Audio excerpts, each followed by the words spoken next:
Hello, and welcome to Meetings with Mother. This is a podcast series where I talk to people about their experience with ayahuasca, where people can look to just to get an insight into stuff that can happen. We spend time on Reddit, scrolling through, looking at trip reports, things like that, but it's not listening to their experiences, you're not listening to their background, you're just getting, I did ayahuasca and this is my trip. In this, I hope to focus on not the trip per se. I mean, it is an important element, but more about the changes that you can go through. Because ultimately, ayahuasca is about change. It's not about tripping. It's about making the transition. And you'll see with my friend Alex today, he goes through one of the most radical changes a person can go through. And I think it's representative of the ayahuasca experience. And I'm sure you won't be disappointed to see what can change in your life when you make that step. And I hope Alex is a strong inspiration for you to consider continuing your path or starting your path. Anyway, thank you for listening. Talk to you in a bit. Just real quick, if you don't know what ayahuasca actually is, there'll be resources in the description box. Just check it out and then continue when you're ready. My name is Alexandre Zbebelzil, more commonly known as Alex Maniacal Laughter.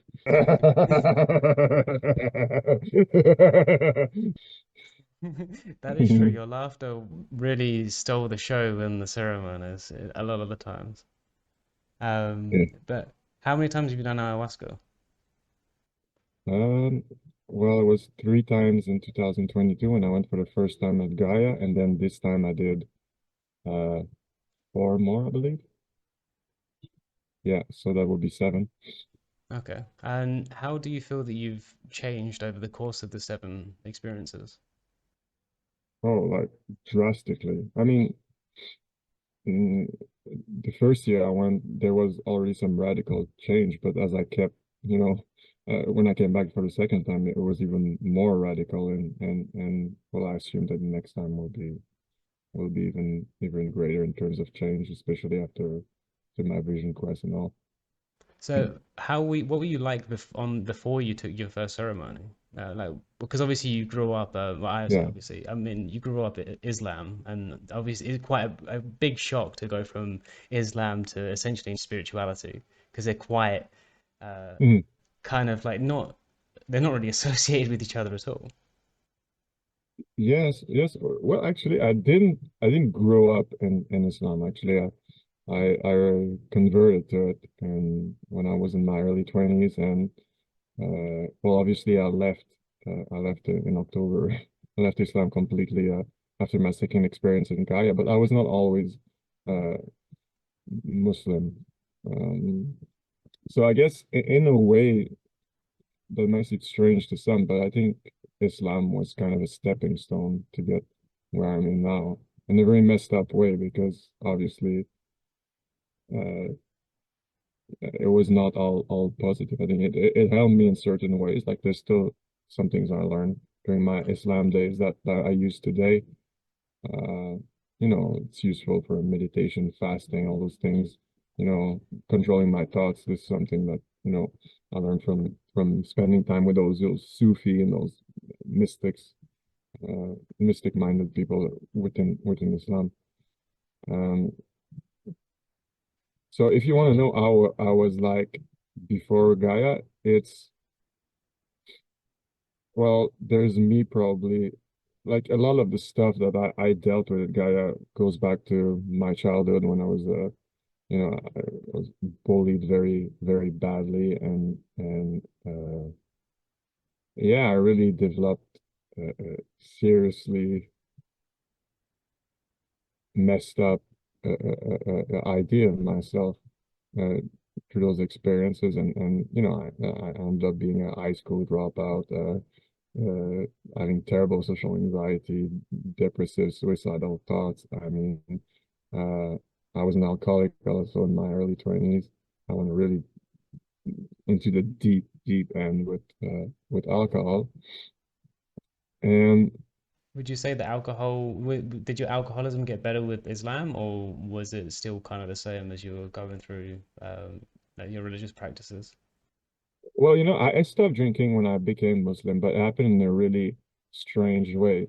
And once again, I guess it's probably a sort of it fits the narrative or the continuity with what will come afterwards. But what happened is I was in the deep end into booze, and I had been to India and Pakistan and Bangladesh once before, and it really had a profound impact. I think for me it was really maybe where I would place my spiritual awakening when I was like 19, and I went to spend like 4 months in India and Pakistan and Bangladesh with no money whatsoever, like sleeping in, yeah, train station, temples, mosque, name it, and like living on like $1 or $2 a day. That I sounds don't think fun. that's Yeah, I don't think that's possible anymore. But back then it was really, really, really cheap. So, and my idea was like, to stay away from Canada as long as possible because I mean, still to this day, I'm not very comfortable, and I I don't mean, feel as a person that has spent 8 years outside of England, I fully empathize with you on that one. yeah, exactly. Like I never felt I belonged in Canada. So somehow this is where I started like somehow a quest for the deeper meaning of life Mm. and everything. And yes, and so I did this for 4 months trip. Then I came back to Canada, worked a little bit to save money. Well, I mean, all the while I was probably drinking out my salary anyways, but at some point I managed to take a one-way ticket to India, and I said, I'm gonna stay there. I'm gonna like change my life, leave, everything Jesus. behind, and and that's it. And as much as I was like a freaking drunk before I left, like I would at so I was the point I was drinking about a 40 ounce and a half a day. And I was just normal. Like I wouldn't get really drunk ever. I would just like normal. Just like kind of A steady supply. yeah, kind of always in the haze of alcohol just to keep me, keep me from feeling all the shit I had inside. But yeah, but still functional. So yeah, and then when I decided to leave and everything had changed my life, I flew to New Delhi. First thing I do when I get to New Delhi, obviously, go to a bar to get a beer. Oh, really? Yeah. So I go and get the beer. I just drink one beer. I don't know what happened. I felt so sick. And it's like I was like, just one beer made me drunk. Like I was never drunk before. And I never understood why. But after that, I never touched alcohol again. Jesus, man. I mean, that's obviously a good thing. That one beer kind of saved you from a slippery slope of alcoholism. Yeah. Yeah. I don't know. Maybe it was like, maybe there's a logical, more like materialistic explanation to say maybe it was just like because there's a lot of contraband there. So it could have been some, bad booze or whatever. But nevertheless, Okay. the meaning remains the same. Like it's when I made the intention to change my life, then that thing was the first to go. Okay, so but cycling back to ayahuasca, Yeah. obviously you've gone through like the Bohemian travel in India and Mhm. gone through dogmatic belief systems in Islam, Yes. and then you've made the transition into spirituality. And like, how was your first ceremonies? How did they influence that choice and that transition in your life? Well, I was already kind of, prone to uh, strong emotional experience. I mean, it's a thing I didn't understand back then, in the days when I had social anxiety, I thought I could read emotions in people. Hmm. And now I realize that it's actually quite the opposite. I read them so well that when I look at a person, I see the emotions not just pertaining to the specific situation, but all sort of things. And seeing that when you're talking to a person used to bring always doubt in me because I think like I'm talking to that person, is she angry because of me? She's sad because of me or whatever. But actually those things didn't have nothing to do with me. It was just Yeah. the emotional state of that person. Um, so I was already prone to that. And then when I had my first like experiences with ayahuasca. The first one was very gentle. The second one was an important one for me because this is where I literally switched gears on. I stopped hating myself and I started loving myself. Like Hmm. Maria ayahuasca taught me to love myself. It was this beautiful kind of completely blissful like orgasmic experience that lasted like must have lasted 3 4 hours in my Okay. mind, or at least at the So uh, what specifically happened in that experience? like I said, it was like a full body orgasm with, corresponding visuals around my head, and it was just like caressing my body and like, feeling so much pleasure and self-love like I never felt before because, like I said, I used to hate I mean, myself. But that's pretty atypical for an ayahuasca experience, though, isn't it? I know. She was very gentle with me at the beginning, at the beginning. Okay. And then And, she this is, progressively got. yeah, yeah. And then there's another, the third one from the first year was also beautiful, but this time it was more like, uh, um, I was inquiring about my own creativity because like I always considered myself a writer since like I'm 8 years old. So I've always Mm, written. I started publishing much later, like in my 20s and stuff. But I felt that my writing was soaked in darkness and negativity and you know like especially like I wrote a lot of political stuff like anarchist stuff and it's really like yeah. fuck And everything and everything is shit and it was really nihilistic and I wasn't really pleased with that. I felt that I could use my creativity to create something beautiful, so that was the idea. And then Mother Ayahuasca, like a voice was just kind of uh, some creative being started talking to mm, me. Oh, you want to create? So I'll show you what creation is. So then okay. I saw the creation of like parallel universes at the same time happening, like energy turning into beings and planets and all that stuff. And then and also the funny experience, that was a funny one, so I think I'll have to share it. I went to the to the washroom at some point. This particular batch of ayahuasca was giving me the runs like real bad.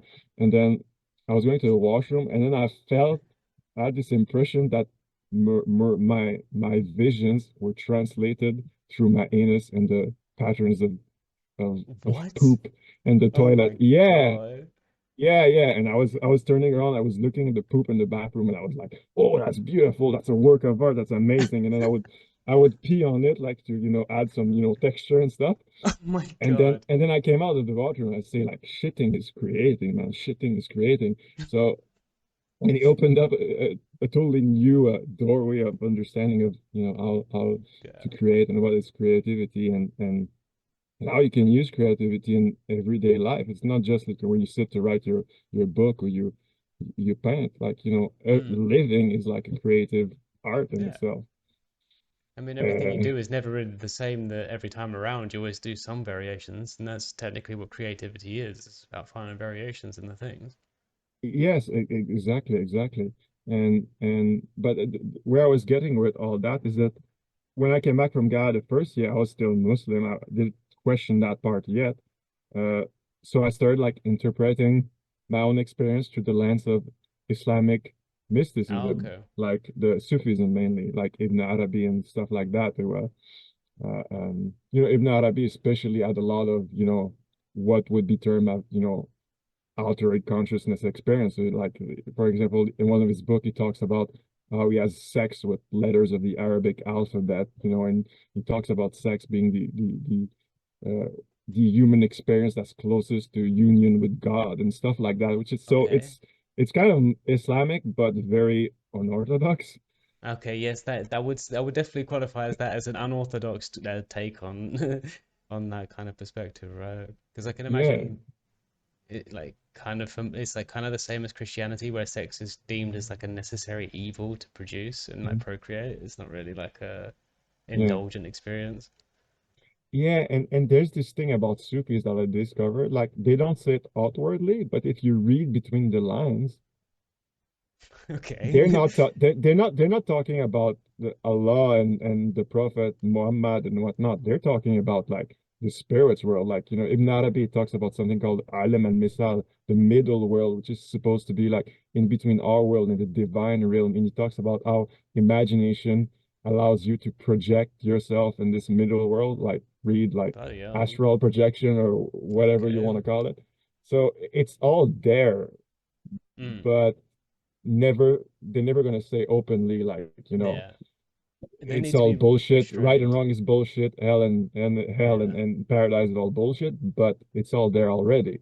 So when I went to the second time, I just realized, and by that time also I've gotten I was always annoyed by certain certain ways that, you know, behavior of Muslim, especially a lot of misogyny and sexism and Mm. homophobia, and that all really like annoyed me a lot. But when I came back, like in between the two times, these things started like, you know, really bugging me, and I started to understand, to wonder like why those people have Yeah, those beliefs, like how it what's the point? It serves doesn't make them, any like sense. it doesn't make any freaking sense, like, and and also the realization that, you know, the whole Islam is based on, you know, self-repression. Like they say that Mm. if you don't repress yourself to the extreme, you're gonna go wild and do all sorts of stuff.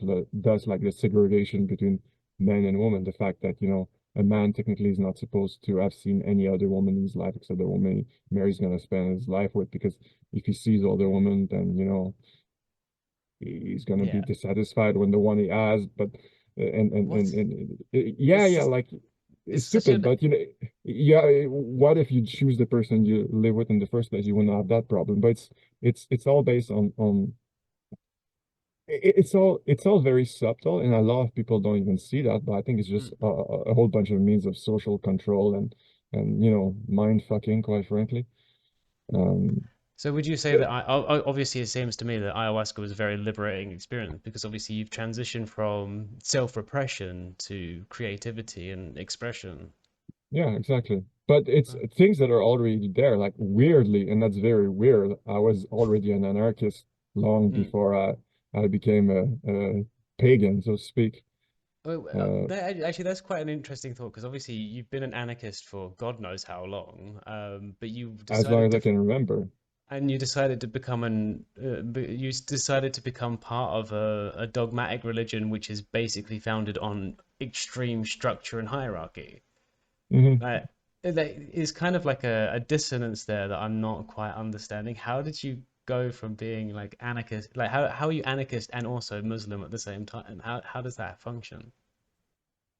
Yeah, well, it was clearly like super contradictory, but I think because the more I think about it, the more I think the real reason why I went into Islam, which was like probably the strictest spiritual path I could ever choose, Mm.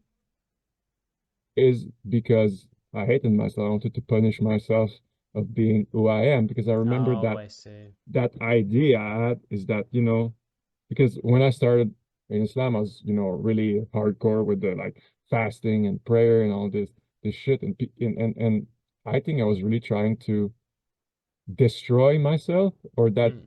person I was seeing as the me before Islam, so something new can be Oh, I born see. out of it. But obviously that never worked. Like Well, there's nothing good in self-repression, and you know, all the issues I had before, like the social mm. anxiety, the um Yeah, that's yeah, all okay. this issue that stems out of self-repressions and self-hatred, which came out of the bullying and yeah, the fact that I was very sensitive, so you know, it created a huge like emotional weight that I couldn't deal with. I didn't have the tools back then. So then So, I was very sick, and Islam, well, I thought it was a way of punishing myself, but really it was just a way to hide the problem and mm. not deal with it. And this is what I'm doing right now, you know, Mm. my So would you say that separation. ayahuasca And is? Oh, sorry. yeah, I was I, saying my separation and you know, this the whole, you know, change I'm making in my life right now is to mm. learn the things and to do the healing I should have done a long way back, but that I need to do now. So would you say that ayahuasca was like the main catalyst for this transition in your life? Definitely, yes. Okay. And if you were to go back and if you could like not take ayahuasca and still and go to back to that whole dogmatic life and still be kind of with with your wife and everything, would you do Hmm. it or would you always choose to take the same actions now? Would you always choose to take ayahuasca? Or if you could go back and live that same life, would you do it? Never did make any sense to me. Like it's the best decision, and the best decision I made so far, I think. No regrets whatsoever. And it doesn't mean it's easy. Like it's really hard Yeah. right now. But but it's for the best. And honestly, I'm already seeing the right in it, and so many ways. Just come back to my separation. Like, I've never got along that well Mm. with my ex-partner as now. And we are, Yeah, that that's actually a weird thought, isn't it? You're divorcing your partner, and now you're getting on better with your ex-partner, essentially. It's kind of a yeah, strange conundrum. exactly. Yeah, you know, the atmosphere is so much lighter. Mm. Um, so But there's just one sign for me that it's working. yeah, but it seems that you don't really do anything normally. You have to take the awkward way of doing things, make things really different to make them easy. Yeah, yeah, maybe. And the second time you took ayahuasca and like the experiences like in going to Gaia for the second time. Yeah, well, yeah, yeah. So the impression I had, you know, the first time was just like dealing with pure trauma, the surface trauma, I guess, like Mm-hmm. what's on the surface, all the trauma, the childhood crap. But Mm-hmm. then the second time was the real healing, like the long, Yeah, deep healing, you the know, really intense bit. the transformation of my personality for the needs of my soul. Mm. So how would you describe that in a nutshell, or like you can take as long as you want to describe it. How you describe that kind of shift in personality? Yeah, well, there's in a way it's um well, the bad programming is a way to explain it, like Mm. those habits, um I actually gonna do it this way. I think the bad programming is such a one level, and Mm-hmm. then the deeper level is the structure of your personality. Like the bad programming is the habit you get in front of certain situation. You learn uh, Mm-hmm. um, to protect your dysfunction, so to speak. Yeah. Uh, well, that's what it is actually. Yeah. So, the fact that, in certain situations you always resort to self-blame, for example. True. Uh, so Well, I mean, you that's resort to self-blame, but other people have like other default systems that they go to when mhm, different circumstances arise. So for you, you yeah, self-blame, but for others, it might be self-aggrandize or something like that. mhm. Yeah, exactly. Everyone has its own dysfunction, from where it's self-blame and Mm. self-hatred, and I'm not worth it, I'm unworthy, and blah blah blah. Mm-hmm. But then when you get to the structure of your personality, it's like, for example, if you know you're a jealous person, or you're a person that um you feel a certain neediness that you don't Mm-hmm. like, or aspects of your that could be considered as more like, let's say, most people will consider that those things are part of you, who you are as a person, Mm-hmm. though personally, I don't think it's the case. The identity is the soul. The personality is just a vehicle for Yeah. the soul to travel in this world. It's like if There it this, is. you have to invert things. Like, imagine, this world is actually outer space for the soul. Your Mm-hmm. personality is like a spaceship, and the mind is the engine, and the soul travels in that spaceship. So Okay. the personality is just the spaceship. So, if you need to go faster, you need to add a little thing to avoid asteroids traveling through space, then why not? Okay. So this is It's a like very the poetic way of putting it, that's for sure. yeah. So that's basically what it is. So, what happened in your second experiences to allow you to make this kind of like transition, like to see the world in this way? Because obviously, this is not a typical way that people see the world these days. No, of course not. Well, then, uh, the second time was, for me, I mean, ultimately, if I had to put it in a nutshell, what was the second experience? Like when I talk about the greater healing, it's obviously the shamanic path itself, like, Hmm. you want to be able to heal others, you have to first heal yourself, like, That is very true. completely and properly, through and through. So that's why, Hmm. to me, I see it as a great healing process that takes, years. to achieve. So yeah, that was basically opening me to my spiritual path. So the first ceremony, um, I was questioning myself about my desires, um, the usefulness of them, and well, the I was pondering like, is it really the way to go to always have to fight against them? Once again, that's the idea of self-repression that I still Mm. get from Islam. And basically what happened is I had this experience where my soul was like partly like ripped out of my body. It was like sticking out to Okay. the right side of my head ear. And then it's like I experienced a complete divorce between my mind and my soul, and I could feel my mind inside my body on the one side, and then my soul was kind of half out. That's pretty wild. And yeah, and what led to that is because during the experience, I was really trying to live the experience of fullest, and thoughts would come, and I would really fight them and say, "I don't want your thoughts. You know, you're pointless. You Really? don't serve me right now." So I kind of got angry at my own mind, my own way of always That's thinking things. crazy. And yeah, and then and actually I could see my mind and my body like crying, like my mind was Really? sad, she was hurt.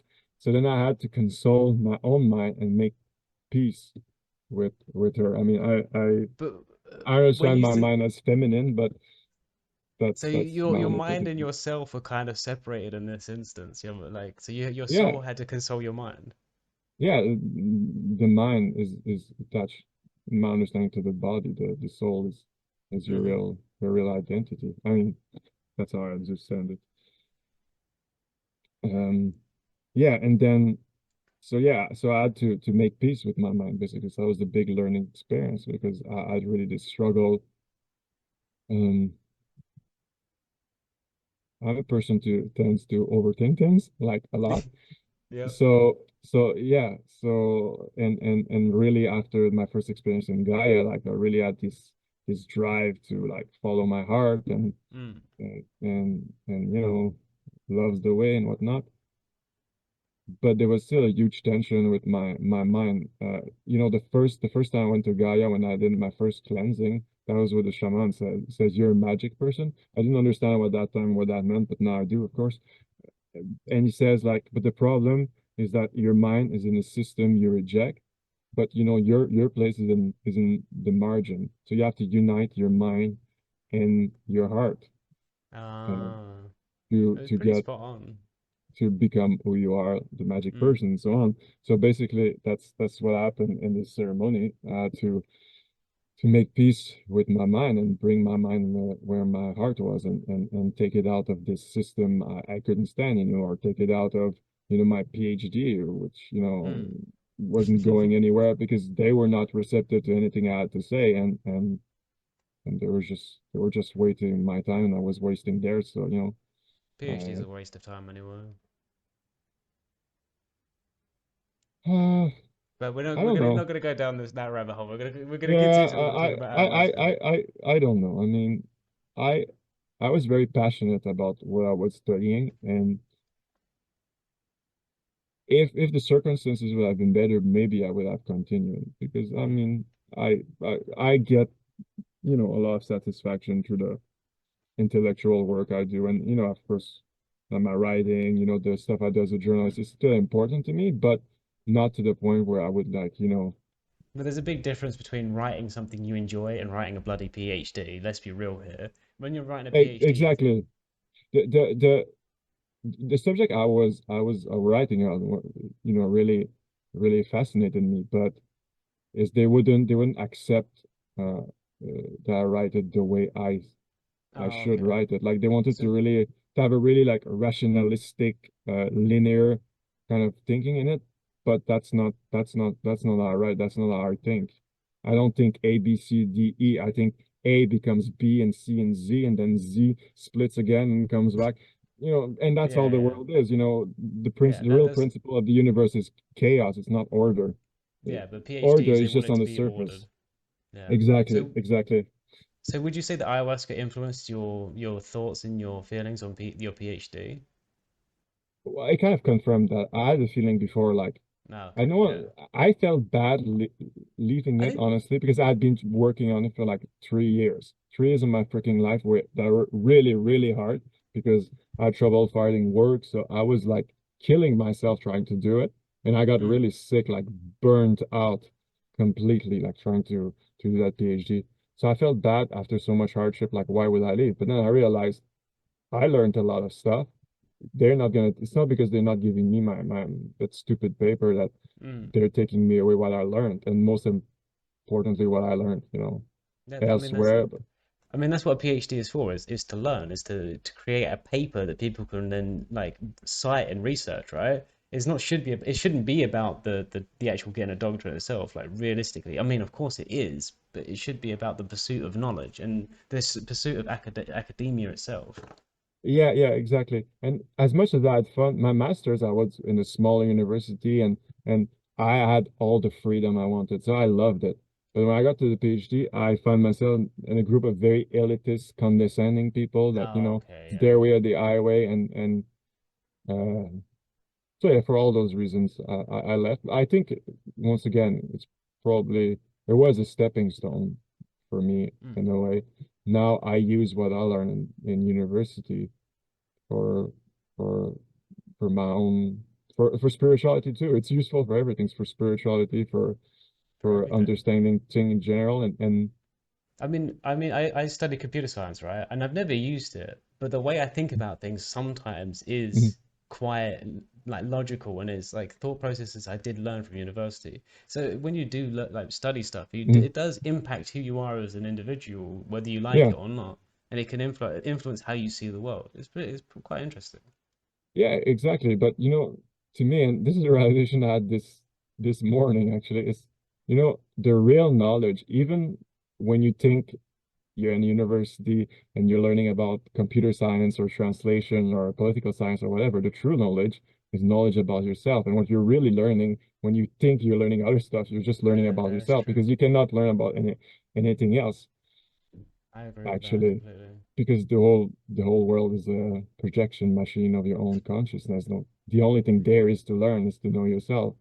So Basically, that's yeah. also that's also part of the greater healing is you have to know Is yourself true and true. is that what ayahuasca showed you, or is that just like, or is that a It, conclusion that it's you it, came to on your own? it's part of it, but I mean, the way I'm expressing it right now is mostly like my thoughts and reflections afterwards. Like it's my understanding of my experience. Okay. And Yeah, then going back to the second Gaia expedition, yeah, the second retreat. How did it end? Like, how did it conclude for you? yeah. Well, the second retreat, how did it conclude? Well, I mean, I came out of there and I had to go back to Canada and you know, um, well, tell the world all the change that I'd brought in my life. I tell them I was not Muslim anymore, and I Mm. go through with the separation, which I think was, like I said, such a great decision. Mm. Uh, Well, it seems so. I mean, if you're actually having a much nicer relationship with your partner, it sounds like it was the right thing that you could have done. yeah, exactly, exactly. So it was just like I was hyped up to like go and bring all those changes, and it's interesting because I guess I could have choked or a lot of things could have happened, but I really like like a soldier. Like it was really, really, really hard. Sometimes, especially at first when I saw first talked to her, like she wasn't talking with me for like Really? days, and she was like really uh Man, now I would. hard emotional moments. And Did that make you feel a lot very anxious? If it was me, I would be so anxious in that situation. You have no idea. yeah, I was. I mean, look, I had social anxiety. Like talking to people in general was a problem for Yeah. me. So yeah, it was really, really hard, but I did it, and now. now it almost seems funny because it seems so easy compared to what I have to deal with right now. Uh, like now, could be out of a job, so I have to rethink the whole way I make money because that's another thing, How do you make once money? again with my mindset, I've never had a stable job. I've always worked like a Like a freelancer kind of insanely, thing. like a lot, like 60, 70, 80, sometimes more hours a week for like Mm. pocket change. Like most of my life I lived, I mean, or in the early days when I left my parents' house, like 10,000 bucks a year, then like 20,000 for most years of my life actually, which is Not I don't know how much. it translates in England ever, but in Canada that's like way below the poverty line. Yeah, no, no. I understand that Canada, especially right now, is pretty tragic for its housing and just generally Yeah. everything. Oh, that's crazy expensive right now. It's like, yeah, yeah. But I mean, you Uh, made it this far. You managed to survive in India with no money, and you've survived. So I guess you're pretty good at surviving. yeah, yeah, that was we were bombed in Sudan too. Well, not bombed directly, but there was when I spent 5 months in Sudan once again sleeping in the mosque, and one night there was an Israeli plane apparently that blew off a arms factory in Khartoum, and then you could feel Jesus. the shock wave. Yeah, it was freaky. What? Yeah. Seriously? Yeah. That's scary, man. Yeah, yeah. This is actually Sudan was also a life-changing experience for me, but that was a part of, I guess a lot of the well, good things, a good experience, an amazing experience I had like in the Mm. days of Islam. Like, yeah, I spent 5 months in Sudan. It was amazing. Back then it was a dictatorship. They were under like sanctions from the US. It was like Oh, being okay. in a different planet, but also with amazing people. Like, they have nothing, but they always have, water to give you or, Mm. Oh, I mean, something. Sudan's a Muslim country, isn't it? Yeah, exactly. Yeah, yeah. Okay. Yeah. I Well, mean, Muslims are not bad people by any stretch of the imagination. It's just sometimes they can be a bit dogmatic. yeah, exactly. No, I mean, like, I never uh, witnessed hospitality like the ones from Muslims, especially the Pashtuns Hmm. in Afghanistan and Pakistan. Those people are like amazing. I mean, there's a lot of things like, their societies can be extremely sexist, like women have no rights. They Yeah, can't even go out like without wearing a can't full drive a car. burqa. And it's really like it's the most extreme form of Islam Mm. you can have. Like but for hospitality and their sense of honor. Those people they don't lie. If they tell you they're gonna do something, they're gonna do it. If they have to die to do it, they're gonna do it. If they have to die to protect you, because this is the tribal areas where they live usually, so there's rival tribes that Mm. drug traffickers, stuff like that. So they're ready to die to protect you. That's crazy. This is It's really insane. nice. It is nice. It is impressive. But I'm not sure how I ended up talking about that though. Oh, it happens. Don't worry. But Uh, going into like the second retreat, what were your experiences actually like? Like what happened in them specifically? yeah, so I talked about the first ayahuasca ceremony, which was this like where I learned to make peace with my mind and Mm-hmm. so on. And also like Mother Ayahuasca gave me some really good insight about my desires, and my desires were messengers, and that Mm. if you try to understand them, then their pursuit becomes meaningless and so on. And also there was a hint already there because um like I think the first time I went to Gaia, I was already like drawn to the shamanic path and Mm. to everything. But I had this thing where I kept telling myself, like at the back of my mind, like, who do you think you are? Like, why, why The do you think imposter you can be syndrome. like such a great thing? Yeah, exactly. And then, uh, yeah, and then when ayahuasca told me that about the desire, but I realized, well, it's because yeah, the desire was put in my heart to take that path, but you know, uh, uh, um, like and then the idea that, I was being pretentious because I thought that I could be a shaman or whatever, blah blah blah. So then if I applied the understanding of desire, I got to ayahuasca to that thing, is Mm, well, I mean, the purpose is not what you're gonna become at the end, the status, that doesn't matter. The mm, purpose is the understanding the desire, and to me, this understand that there's the understanding of the desires. I wanted simply to be with yeah. these spiritual It's the people, same. with the spiritual in the spiritual path, because I just wanted to be with people I love and I wanted to learn. Like love and learn Mm, are like a duality that's keeps coming back in my vision and my experiences. That this is this is what I do in life. This is what I need to carry on. This is my will, my mm, function. Do what your will shall be the whole of the law. Well, your will is your function as within God's consciousness. So for me, is to love mm, and to learn and to learn to find fulfillment mm. and feeling that love, and then learning without any expectations, uh, That's the and point. any expectations whatsoever.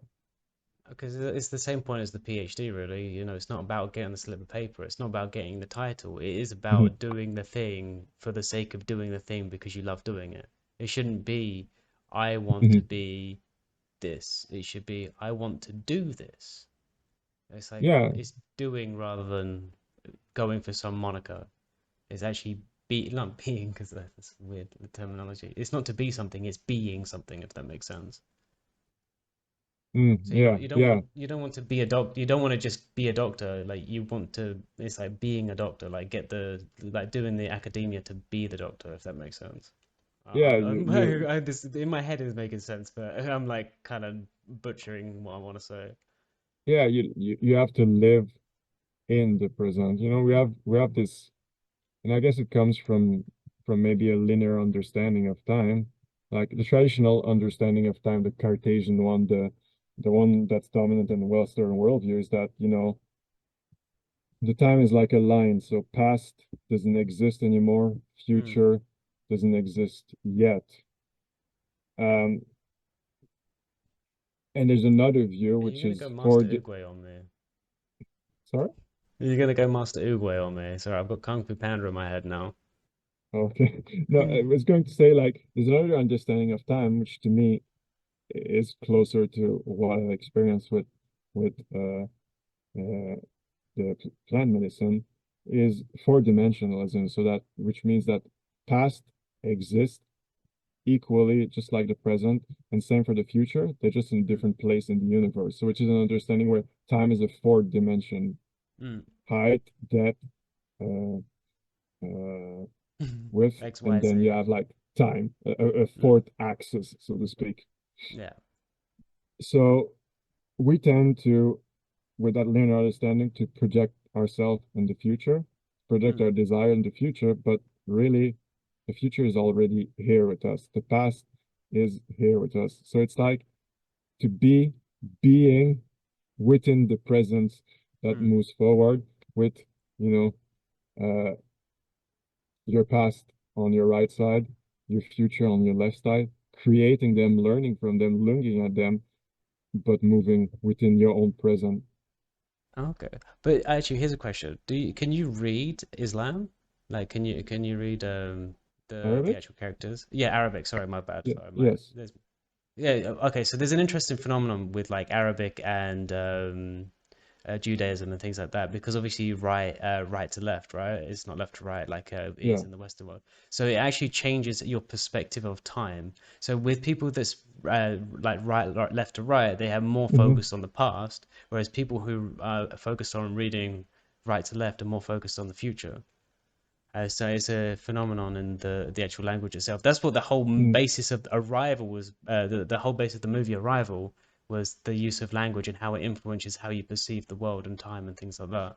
So mm, maybe a large portion of how you perceive this right now is because of your understanding of the Arabic and also Western languages.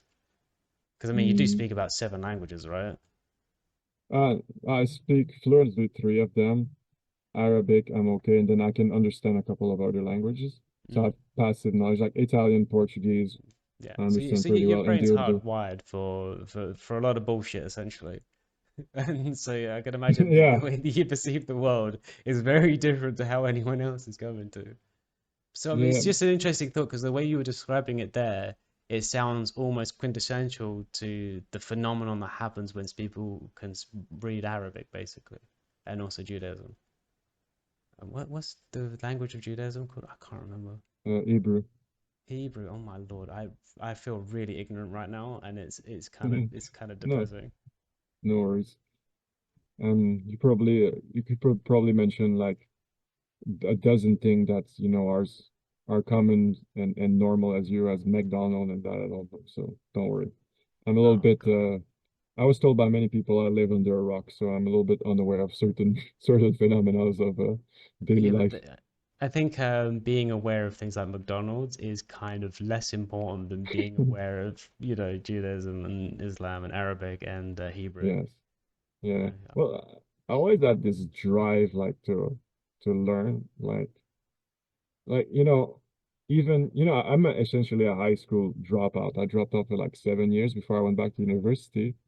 And back then, like life was relatively cheap compared to today. But I would work like a part-time job. I would work like, I don't know, maybe 10 hours a week. And I would come Mm, back home and I would literally like I would have my either my 40 ounce on the side or my 24 of beer, and I would have like a pile of book and I would just start reading from like morning to really? evening, one book after the other. And then Seriously? I read like, all the classical philosopher like Kant, Sartre, Marx, all this stuff, those Jesus. big bricks. Yeah, And man. yeah, so yeah, but ultimately, nowadays, even though that serves me now, because Mm, I guess all the things I'm explaining right now and talking about, well, for sure, there's something about what I read at some point in there. But I realized it's not only is it not like enough in itself to fulfill someone's, quest for understanding, mm, but what was the second element I wanted to add? I don't know. I don't know either. But anyway, it shouldn't be about anyone else's quest for understanding. It should be your own, right? Yeah, but on the other end, there was something else.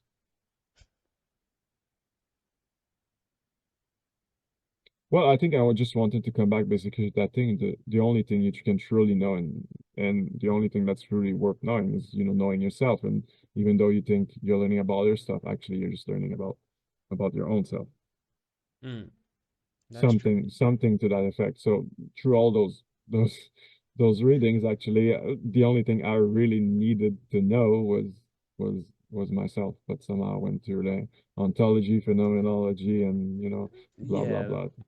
I think people that gravitate to these kind of things, they are really looking to learn about who they are. And I think that's the point is we spend so much time in the external world that we forget about the internal world. I think that's where ayahuasca comes in because it becomes such a introspective experience and it really highlights who you Mm, are and how you interact with the world. And it really shows you to yourself a lot of the time. mm, And I think that's why my experiences were so good with ayahuasca is because I've always been very introspective, and so I never needed mm. to do any of the legwork in my sessions. I could just enjoy being in the Mm. moment with ayahuasca itself. Um, Yeah, but yeah, I'm glad you had this experience, and it's nice, but it could be different next time you go.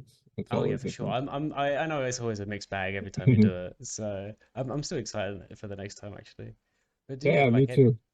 yeah? Do you have any Oh yeah, because you got your Vision Quest coming up soon, don't you?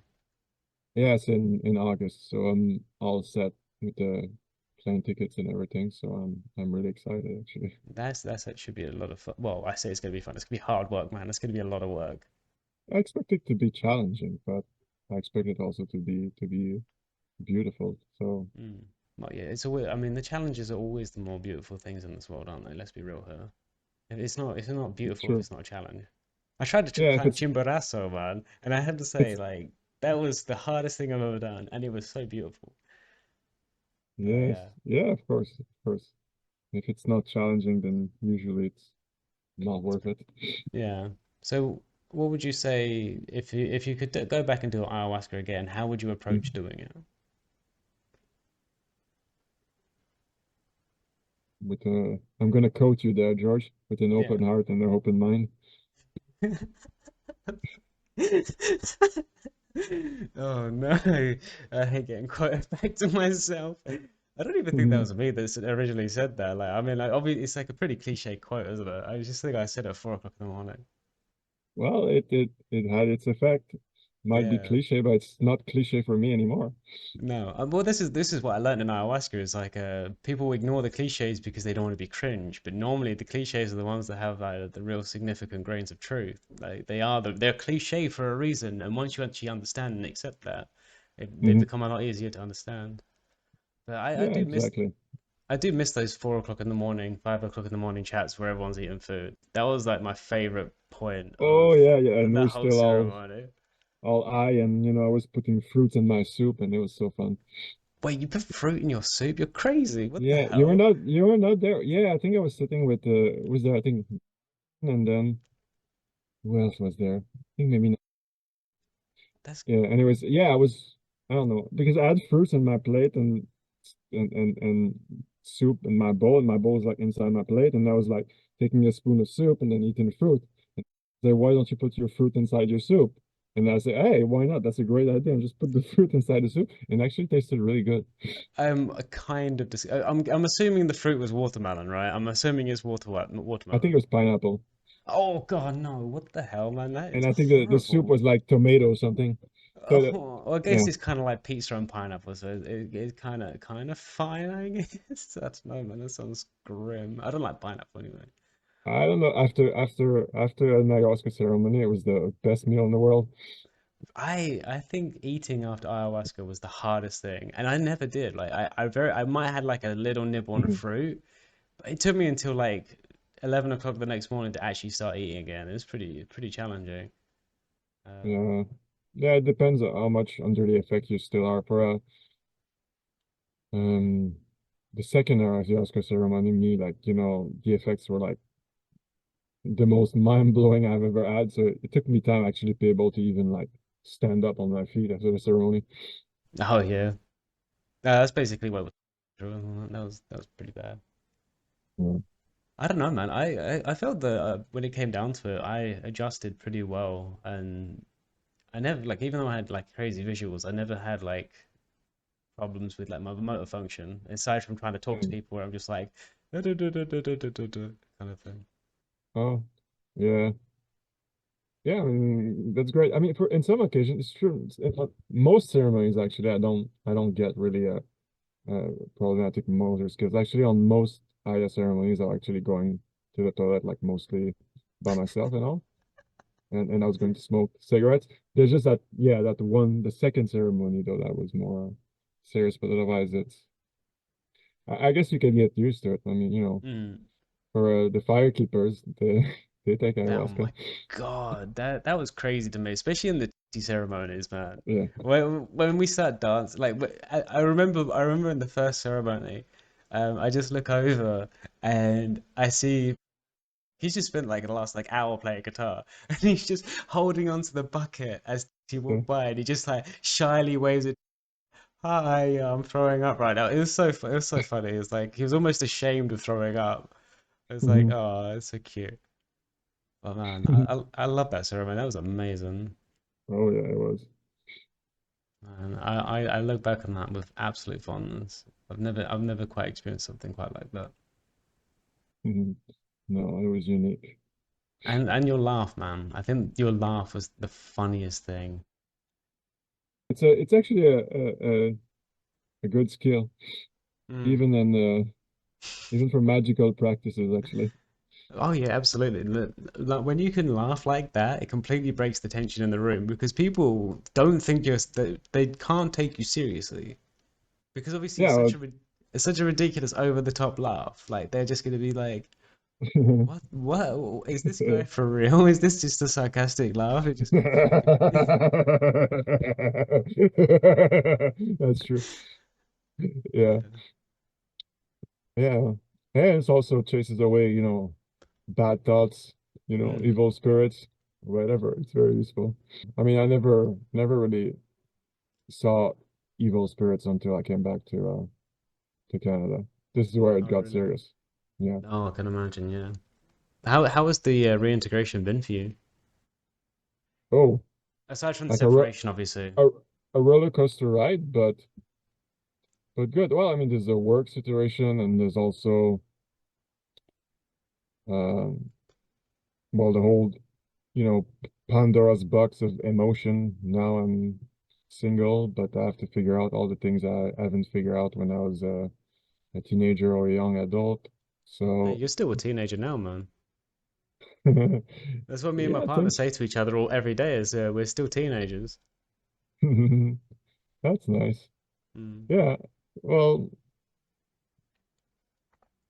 yeah, I guess so, but I can't help feel like I'm going on 36 and that's, I'm still a time teenager. is not necessarily on my side, so I have to Mm. use You're whatever only. time I have left on this planet for the best.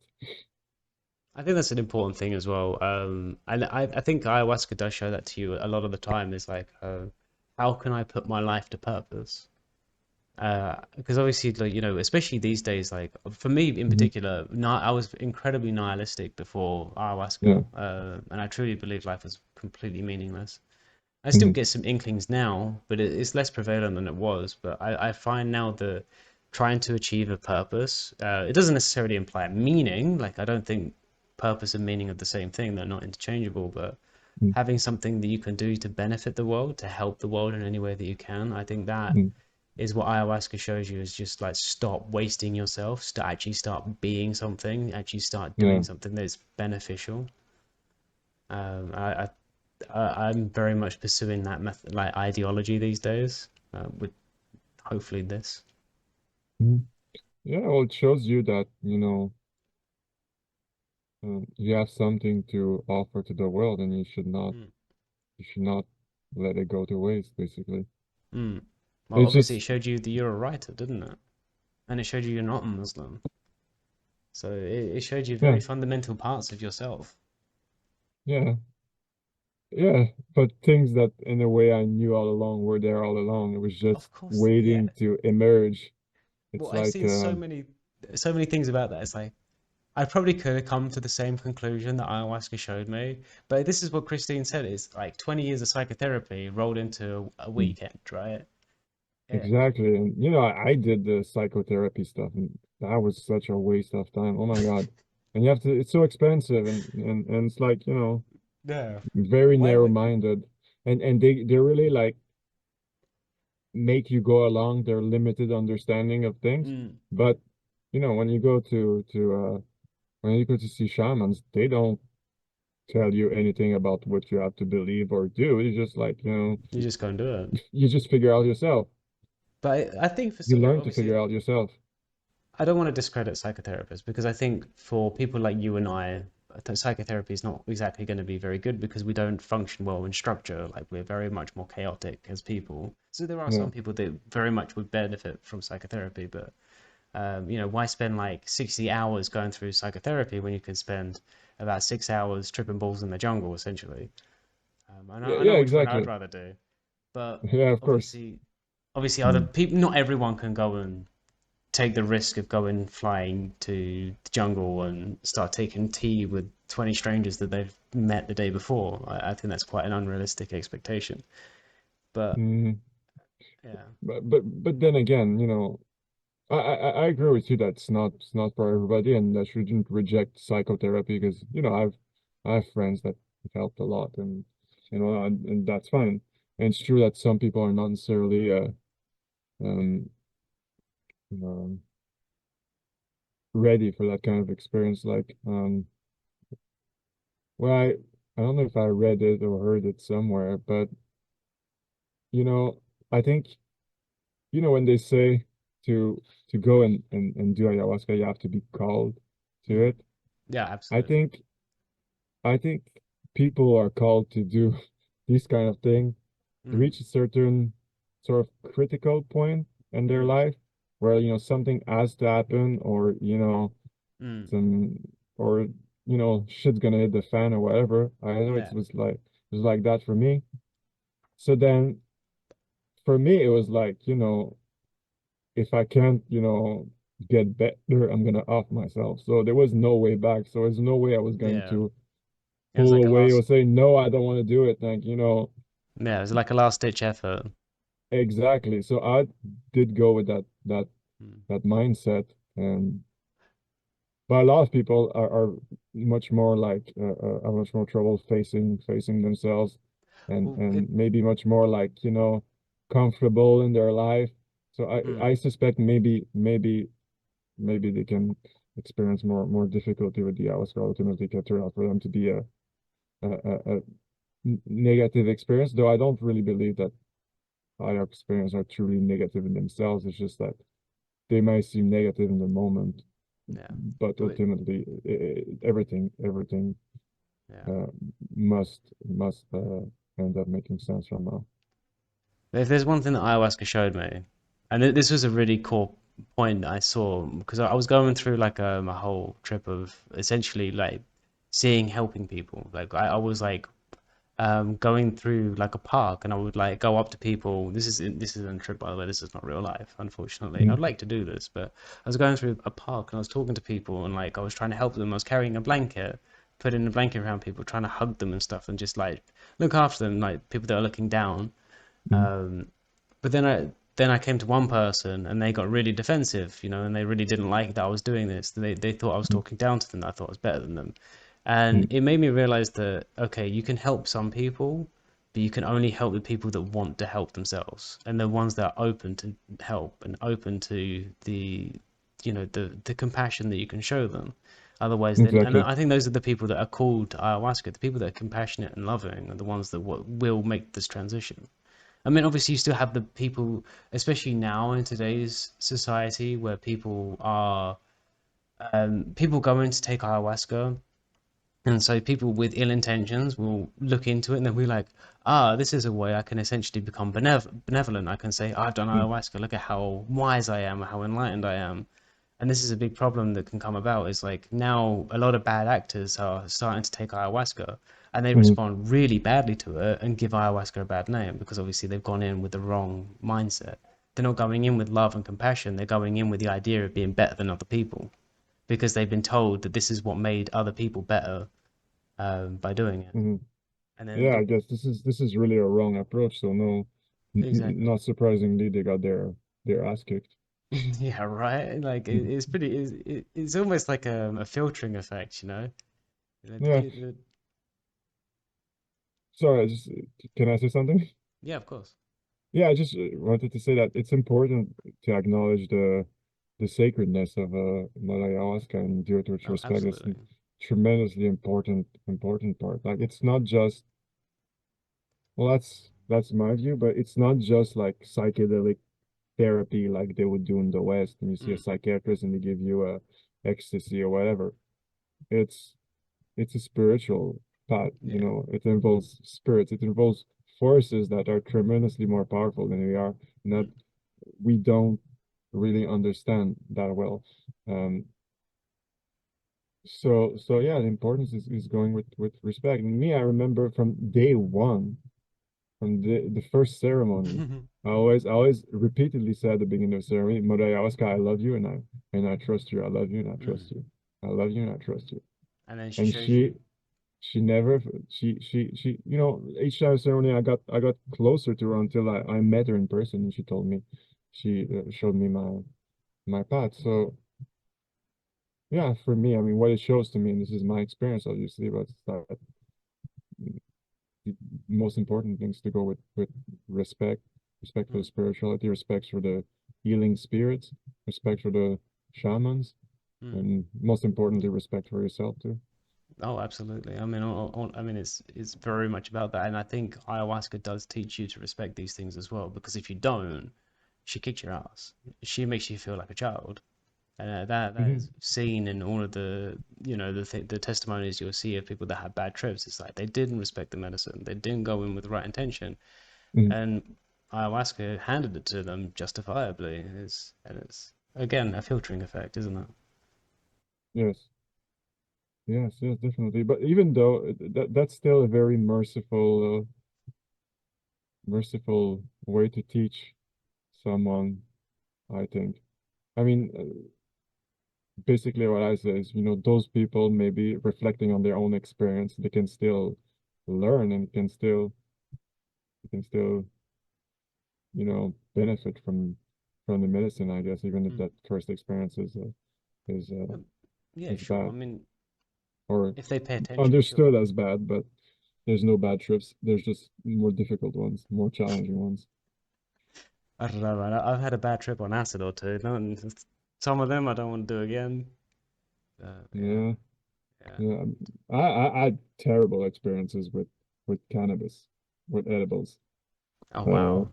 those were the worst bad trips in my life. Like, oh, Yeah, yeah, yeah. It's quite entertaining. That I think it's again, it's about the relationship and the respect. Like when you take edibles, it's a commodity. It's not, it's not done with intent. It's not done with the yeah, idea of I'm doing this to explore my spirituality. It's I'm doing this to get high.